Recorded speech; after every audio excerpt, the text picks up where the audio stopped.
Alors, le plaisir est encore renouvelé, chers internautes, de vous savoir scotcher à nos différents programmes, bien sûr, et sentez-vous bénis parce que vous faites l'œuvre à laquelle le Seigneur Jésus-Christ a dit. Allez, faites de toutes les nations les disciples. Oui, que Dieu vous bénisse pour vous qui vous abonnez à nos différentes pages. Sur Facebook, Ministère du Salut. Le logo, c'est une Bible et une colombe vêtue de blanc. Et sur YouTube, vous pouvez également nous écouter. Oui, c'est Ministère du Salut, 555.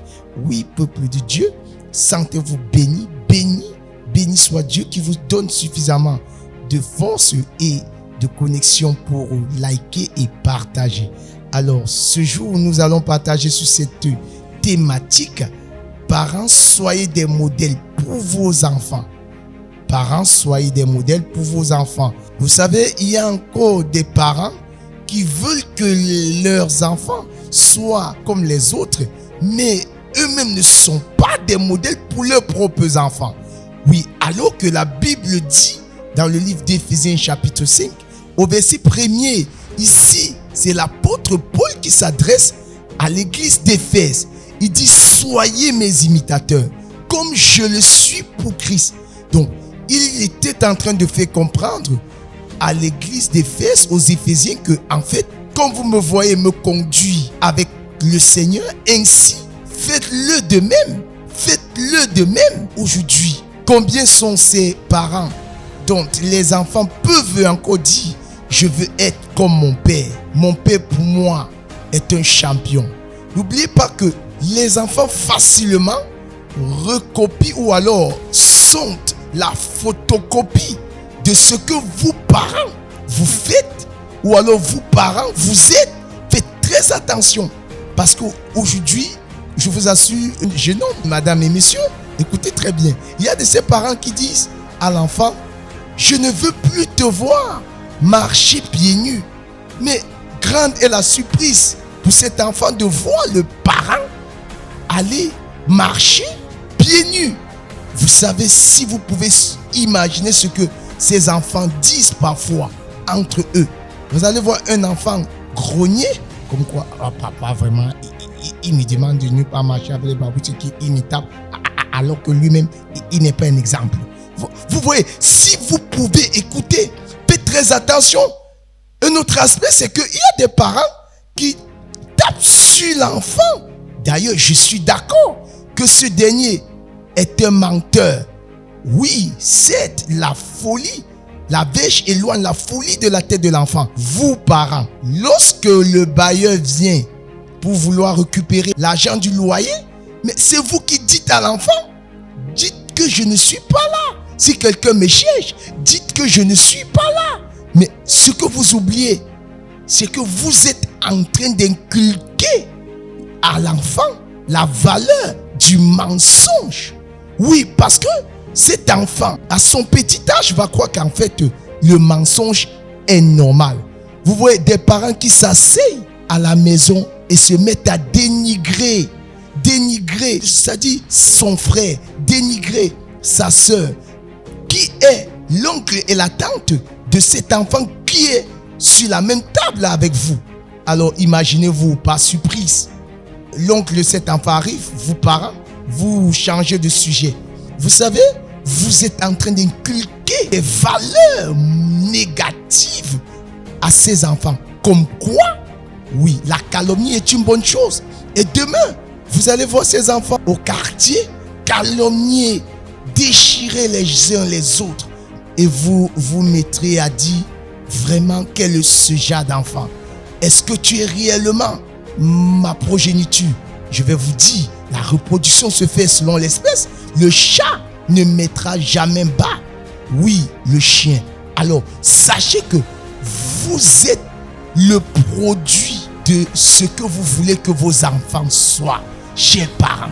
Oui, vous allez voir un monsieur qui tape sur sa femme et en présence des enfants, vous allez voir, ce dernier, s'il est homme, il va comprendre que oui, le mariage est bien, mais pour redresser la femme, il faut taper.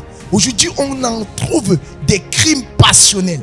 Pourquoi? Si vous regardez très bien, vous faites une introspective ou alors une enquête sur le passé de ce jeune homme, sur le passé de cette femme, vous vous rendrez compte que quelque part dans son histoire, son père ou soit son tuteur frappait sur sa femme.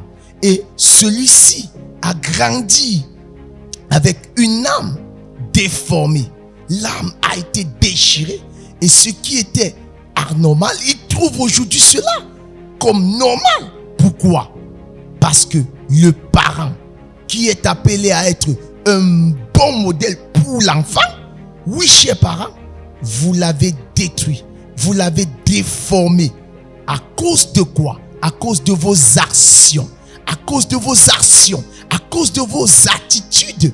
Vous allez voir, ah oui, un parent, j'ai dit un parent qui se met à taper, à injurier le voisin, à injurier la voisine en présence de son enfant. Et alors, l'enfant va comprendre que l'injure, étant tout petit, n'a été quelque chose que de bien, parce que l'enfant ne copie que ce que le parent, pour la plupart, fait. Faites très attention. Faites très attention, vos parents. Il y a de ces problèmes dans le couple. Oui, vous traitez dans la chambre. Les enfants ne doivent même pas connaître. L'enfant ne doit pas connaître. Il y a même de ces mamans que lorsque le père punit l'enfant, la mère enlève la punition sans le consentement du père. Et c'est comme ceci que la famille se retrouve en train d'être déchirée. L'enfant, puisque ces enfants sont pour la plupart des psychologues, même si vous ne le savez pas, ils comprendront qu'ici, j'ai l'appui, j'ai le soutien de papa ou de maman. Et c'est comme ceci que quand vous dites à l'enfant, tu n'as pas droit au pain ce matin parce que tu as refusé de faire ton travail ou alors ta tâche ménagère, alors l'enfant va comprendre que d'ailleurs, même si je ne fais pas, maman va enlever ou ôter la punition. Non, ça ne se gère pas comme ceci dans le couple. Il y a de ces choses que même si maman, vous voyez papa en train de fouetter l'enfant et que cela ne vous arrange pas, ne réprimandez pas votre époux en présence de vos enfants. Allez gérer ça deux dans la chambre et faites comprendre à l'enfant, maman, que en fait ton papa te punit, il te fouette parce que tu as posé tel acte qui n'est pas bien d'ailleurs, et arrangez cela. Et si c'est que c'est la maman qui a puni l'enfant, papa, toi n'enlève pas la punition. Laisse maman elle-même rentrer, enlever la punition. Cela va permettre l'équilibre du couple et permettre aussi à cet enfant de comprendre que mon père, ou alors du moins mes parents, même, et c'est par amour qu'ils me punissent. Oui, parce que quand vous venez, vous prenez un parti, la balance faible, ou alors la charpente faible s'affaisse, oui, et ça va créer toute une dizaine. Et la gloire sera rendue à qui? Au diable. Il n'y aura plus d'entente. Vous allez voir une jeune fille qui a grandi dans une famille où la maman injuriait le papa. Demain qu'elle va se marier, elle aura tendance à injurier son époux. Ou alors elle n'aura pas de respect envers la gente masculine. Pourquoi? Parce que tout petit, elle a vécu cela et l'âme, qui est le siège des émotions, a reçu, a contenu, a pris des bombardements dans son esprit. Et du coup, ce qui était mauvais, elle conçoit de normal. Ce qui est maintenant de normal, elle conçoit d'anormal. Pourquoi? Parce que vous-même, parents, vous avez été là, à l'origine de ce que vos enfants traversent. Vous-même, vous avez contribué à leur propre destruction. Vous-même, vous avez bâti avec ces enfants un avenir d'échec. Raison pour laquelle, parents, soyez des modèles pour vos enfants dans le bon sens, dans le bon thème des choses. Alors, si vous avez été béni, vraiment partagez, likez, abonnez-vous à nos différentes plateformes numériques. Je suis le prophète Armel Kenyé. Retrouvons-nous à nos prochaines exhortations. Soyez bénis. Suivez les programmes du ministère du Salut en continu sur nos plateformes Facebook et YouTube. N'oubliez surtout pas de liker et partager.